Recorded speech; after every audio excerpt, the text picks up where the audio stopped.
Welcome to our channel. Today we how to uninstall Wix Editor apps from your site, detailed guide step by step clearly. To uninstall Wix Editor apps from your site, first, log in to your Wix account. Select the site where the app you want to uninstall is located. Once your site loads in the Wix Editor, navigate to the left sidebar. Locate and click on the apps icon. This will open the apps section where you can see all the installed apps. Find the app you wish to uninstall from the list. Hover over the app, and you will see an icon or a settings icon appear. Click on this icon to reveal more options. Choose the Remove or Uninstall option from the drop-down menu. A confirmation message will usually appear asking if you're sure you want to remove the app. Confirm your decision by clicking Yes or Remove in the prompt. After the app is uninstalled, review your site to ensure everything appears as expected. If necessary, repeat these steps for any other apps you wish to uninstall. Once you finish uninstalling, you can continue editing your site or publish any changes made.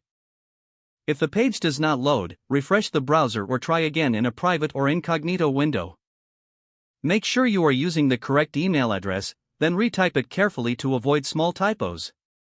If your password is not accepted, use the reset option and create a new strong password you can remember. Check your spam folder for verification or security emails, then complete any requested confirmation steps.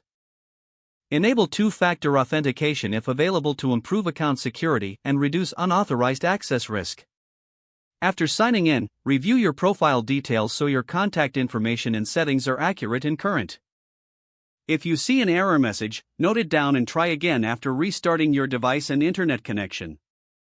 Log out when you finish, especially on shared devices, to keep your account and payment information secure. If the page does not load, refresh the browser or try again in a private or incognito window. Make sure you are using the correct email address, then retype it carefully to avoid small typos.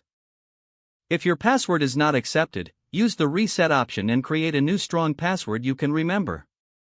Check your spam folder for verification or security emails, then complete any requested confirmation steps.